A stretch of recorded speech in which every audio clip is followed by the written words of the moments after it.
हे मित्रांनो, तुम्हाला नमस्कार करतो. ओम श्री गणेश देवताय नमः. ओम श्री कुळ देवताय नमः. ओम श्री गुरु देवताय नमः.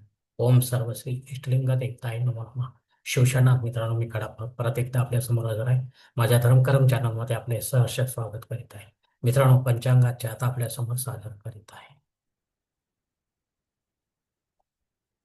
मित्रांनो, आज शुक्रवार दिनांक 13 फेब्रुवारी 2026, शालिवान शके 1947, विश्वासू नाम सहसा, आयन उत्तर, ऋतू शिशिर, मास माघ, पक्ष कृष्ण,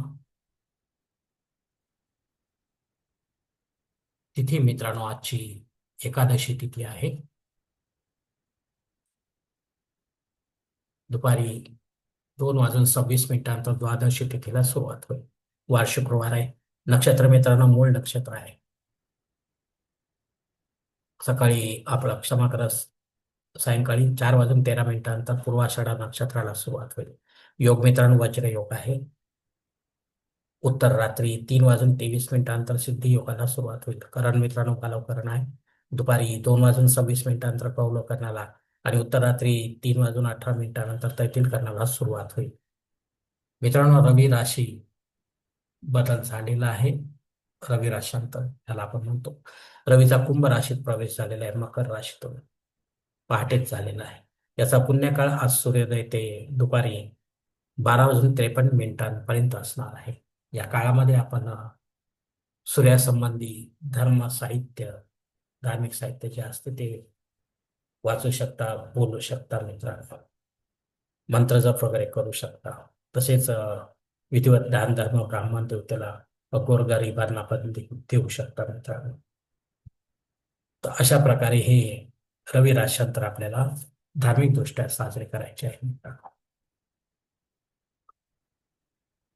प्रमुख ग्रहांची राशी स्थिती पहाटे 5:30 अशी असणार आहे. सूर्य कुंभ राशीत असेल, चंद्र धनु राशीत, गुरु मिथुन राशीत, शनिदेव मीन राशीत असणार आहे. मित्रांनो, सध्या चंद्र राशीनुसार कुंभ, मीन व मेष या 3 राशींना 7:30 सुरू आहे. या राशींच्या जातकांना 7:30चा त्रास होत असेल तर त्यांनी कृपया आपल्या जन्मकुंडलीसह ज्योतिषाकडे जावे आणि त्यांच्याकडून आपल्या जन्मकुंडलीमधील शनी देवतेची पोझिशन तपासून पाहावी. ती जरा अशुभ असेल तर आपल्याला त्रास होण्याची शक्यता जास्त राहते. त्यामुळे आपण धार्मिक सेवा जी आहे शनिदेवतेची ती करायची असते. आणि शुभ स्थितीत शनिदेव असेल तर मग काही करण्याची तशी फारशी गरज राहणार नाही मित्रांनो. मित्रांनो, मुंबई भागातील सूर्योदय असते याप्रमाणे. सूर्योदय सकाळी 7:09 असणार आहे, तर सूर्यास्त सायंकाळी 6:37 असणार आहे. मित्रांनो, गोचर ग्रहांची सद्यस्थिती सुद्धा जाणून घेऊया. अस्तंगत ग्रहामध्ये मंगळ ग्रह 10 नोव्हेंबर 2025 पासून अस्तंगत झालेला आहे. तर वक्री ग्रह गुरु हा 11 नोव्हेंबर 2025 पासून वक्री झालेला आहे मित्रांनो. हे दोनही ग्रह आपल्याला काय फळ देतील आपल्या जन्मकुंडलीच्या माध्यमातून ते देखील ज्योतिष आपल्याला व्यवस्थितरित्या समजावून सांगते मित्रांनो. मित्रांनो, या पंचांगाच्या आधारे आता आपण आजच्या पूजेसाठी लागणारा संकल्प सोडणार आहोत. तेव्हा आपण आपल्या उजव्या हाताच्या तळहातावर एक पळी पाणी, थोडे अक्षत, एक फुल व फुलाची पाकळी घ्या आणि एक छोटासा मंत्र म्हणायला, संकल्प म्हणायला सुरुवात करा मित्रांनो. हर ओम शिव शिव शंभुरात्मे प्रवर्तमानस्य ब्रह्म द्वितीय परार्धेश्वरा कल्पे वैवस्वत मन्वंतरे कलियुगे प्रथम पारी जम्बूद्वीपे भारतवर्ष भरतखंडे मेरो दक्षिण दिग्भागे महाराष्ट्र देश व्यापारक नमन शालिवान शके 1947 प्रभादी षष्टी संवत्सरामध्ये विश्वासू नाम संवत्सर उत्तरायणी शेषे ऋतू माघ मासे कृष्ण पक्षे भृगु आसरे मूळ नक्षत्र पूर्वजन योगे बालव करणे एकादशी शुभदितो वीरभद्रात उत्पन्न कडापा मऊ पात्र क्षेत्रवारा श्री पार्वती पती परमेश्वर पित्यर्थ विधिवत नित्य देव पूजा एवं इष्टलिंग पूजा करिष्ये. मित्रांनो, याच ठिकाणी हा संकल्प संपलेला आहे. तेव्हा आपण आपल्या उजव्या हाताच्या तळहातील संकल्पाचे पाणी समोरच्या निर्माणाच्या थाळीत सोडून द्या मित्रांनो. मित्रांनो, या संकल्पाची वेळ मर्यादा दुपारी 2:26 आहे. या वेळेनंतरही आपल्याला संकल्प सोडायचा असेल कुठल्याही धार्मिक विधीच्या संपन्नतेसाठी तर कृपा करून आपण वरील बदललेल्या पंचांगाचा आधार घ्यायचा, नवीन संकल्प तयार करायचा, त्या संकल्पात आपण करत असलेल्या धार्मिक विधीचा उल्लेख अवश्य करायचा. तेव्हाच आपली धार्मिक सेवा संबंधित देवतांपर्यंत पोहोचेल आणि त्यांच्या आशीर्वाद आपल्यापर्यंत पोहोचतील. आपले जीवन अधिक सुखमयपणे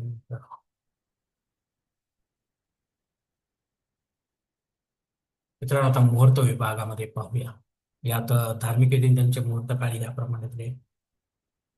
सर्वात प्रथम साखरपुडा आणि गृहप्रवेश यासाठी मुहूर्त दिनाय दिनांक 13 हा एकमेव मुहूर्त आता आहे मित्रांनो. डोहाळ जेवणासाठी तसेच बारसे करण्यासाठी, जावळ काढण्यासाठी एकही मुहूर्त आता या मासामध्ये उपलब्ध नाही मित्रांनो. मित्रांनो, आता मुहूर्ताच्या दुसऱ्या भागात पाहूया. उपनयन करण्यासाठी, विवाह करण्यासाठी तसेच देवमूर्तीची प्राणप्रतिष्ठा करण्यासाठी एकही मुहूर्त आता या मासामध्ये नाही मित्रांनो. मित्रांनो, वास्तुशांती करण्यासाठी एकमेव मुहूर्त आहे दिनांक 13 आणि भूमिपूजन व पायाभरणी करण्यासाठी एकमेव मुहूर्त आहे दिनांक 14. मित्रांनो, वरील काही मुहूर्तांच्या तारखेत वेळेची मर्यादा देखील असू शकते. कृपया ते जाणून घेण्यासाठी आपण मला कॉमेंट्स बॉक्समध्ये विचारा किंवा योग्य पूर्वत्यास संपर्क धारकास संपर्क करावा आणि मगच आपल्या जन्मकुंडलीनुसार आपल्यासाठी योग्य असा मुहूर्त निवडावा, जेणेकरून आपल्या मुहूर्तामध्ये कोणत्याही प्रकारची बाधा उत्पन्न होणार नाही आणि मुहूर्ताचे पूर्णपणे फळ जे आहे ते आपल्याला प्राप्त होईल मित्रांनो. आणि असे मुहूर्त जर आपल्याला आपल्या जन्मकुंडलीनुसार मिळत नसेल तर मग मात्र आपण स्वतः किंवा पंडिताच्या माध्यमातून यापेक्षा वेगळा काही मुहूर्त निर्माण करण्याचा प्रयत्न करू नका, कारण मुळात तो मुहूर्त मुहूर्तच नसल्यामुळे त्याचा आपल्याला काही उपयोग होणार नाही मित्रांनो.